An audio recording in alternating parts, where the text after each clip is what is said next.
With the free stamina they gave us and the decreased cost of stamina they have given us for New Year's, I was finally able to get gear for more than just 4 characters on a team. So now a lot of these characters are going to have gear. I'm going to be able to start putting out more guides for how to gear your characters and stuff like that. And the very first character, I have been dying to show you guys this red Yami. I pulled him on JP, and because I was free to play, I never actually got to gear him properly because there were other characters I had to focus on.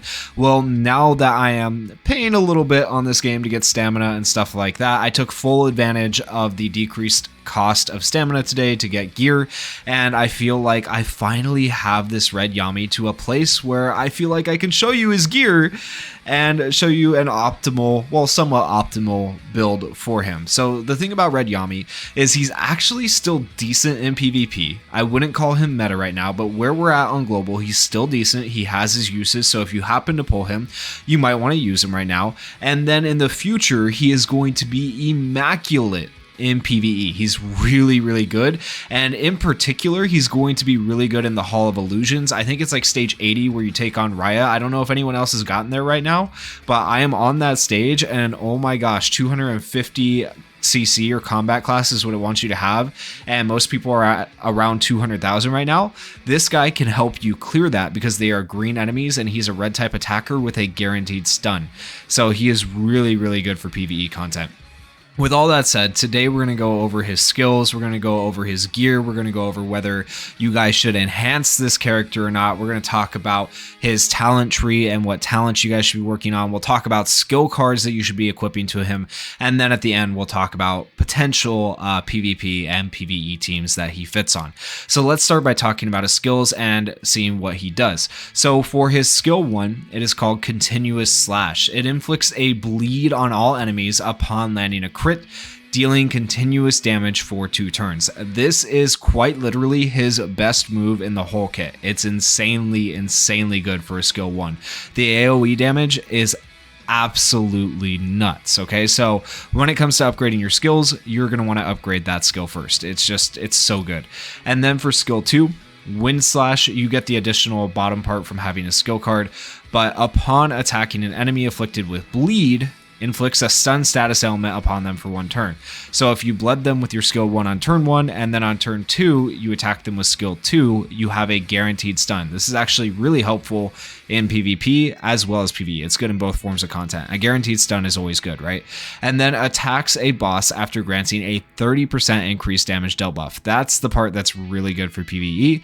And then grants a 10% increased crit damage. This comes from the skill card. Grants a 10% increased crit damage buff for 2 turns for each instance of continuous damage on an enemy that they are taking.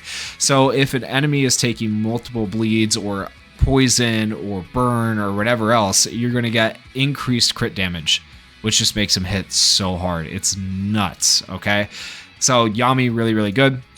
And then he does have a combined attack with Jack, but Jack is not the greatest. I do have Jack. It's not great. But anyways, for the combined attack with Jack, attacks after granting a 40% increased damage dealt buff if an enemy is taking continuous bleed damage. So like, I don't know. It's not great. You're probably never going to use that.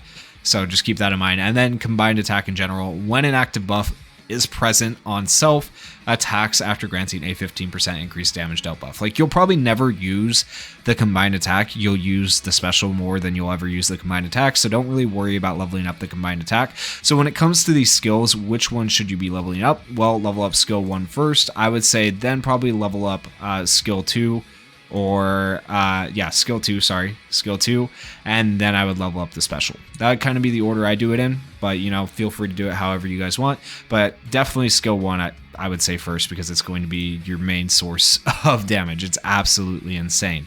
And then for the passive on Yami, grants 2.5% increased crit rate at the end of an ally's turn, stacks up to 5 times, so he's going to get crit rate from his passive, which is really, really good. And if we go into the skill card here and take a look at the skill card, so you already know that it grants the additional 10% increased crit damage, but then that is where you are getting that passive from, is the skill card right there, where it's going to stack it. So that makes this quite literally the best possible skill card for Yami because of that passive right there that you get on him.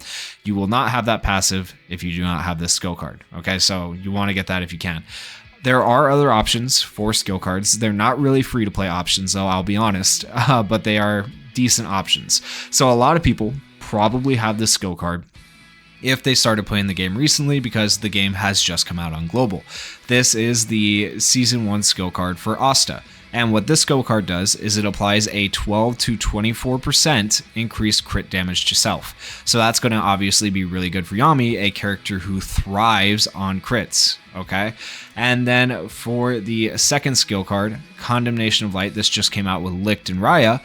This one applies a 7 to 15% increased damage buff, and then also a 7% increased crit rate buff. So that's going to make him hit his crits more, remember? And so for his crits, you want to be hitting crits for the skill 1 again, because if you land inflict a bleed on all enemies upon landing a crit. If you land a crit, you're going to bleed all enemies, and then if you bleed all enemies, then you can choose whoever you want to stun.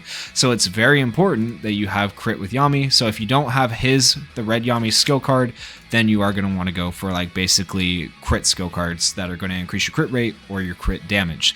So that brings us to gear. What type of gear do you want to be building on Yami? I do actually have 3 sets, which I'm very happy about.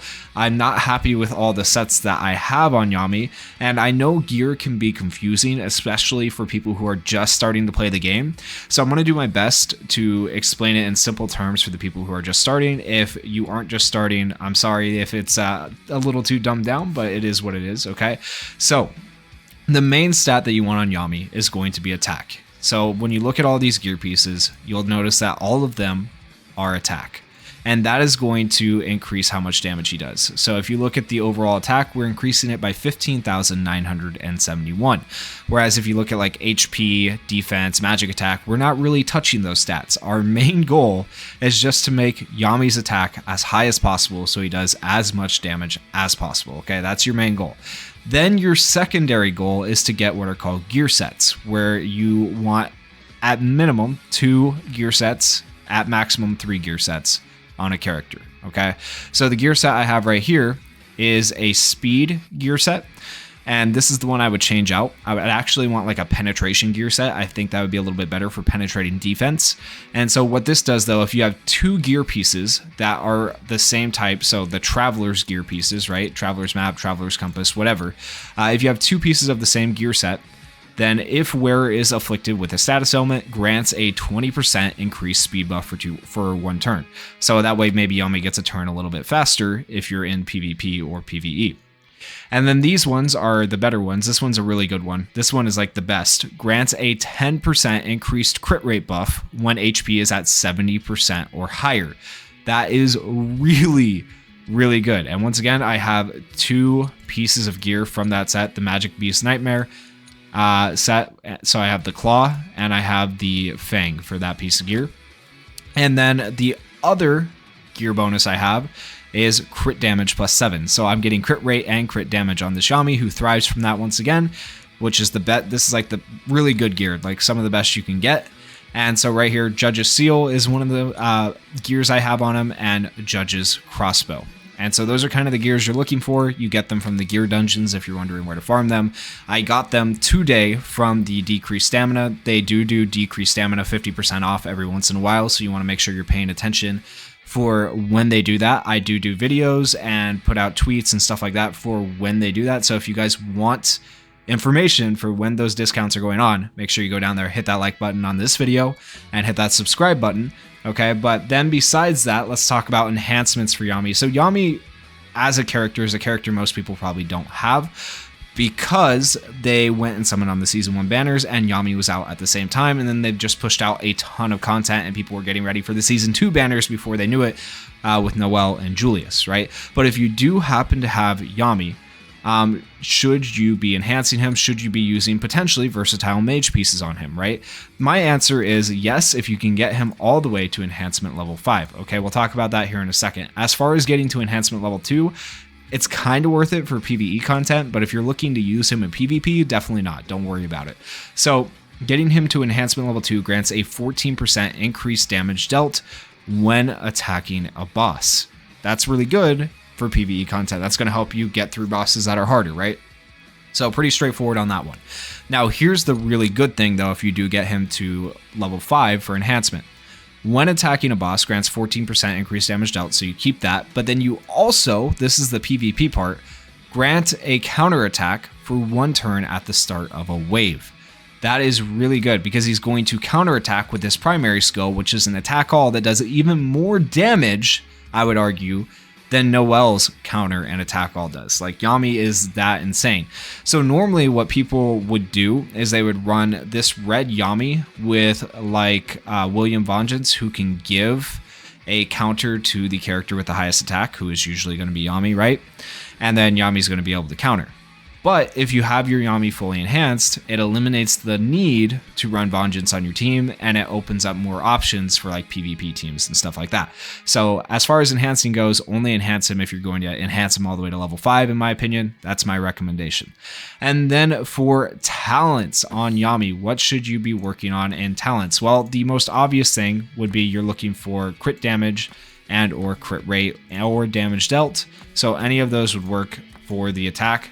I would recommend probably the crit damage right here and the damage dealt. These would be the 2 I would go for on Yami on his talent tree, and the 2 I will eventually go for when I'm able to farm out talent seeds. You can only farm out so much at a time, so right now it's gear and mage potions. Eventually talent seeds are more like the end game thing, unless it's a character who's really, really meta.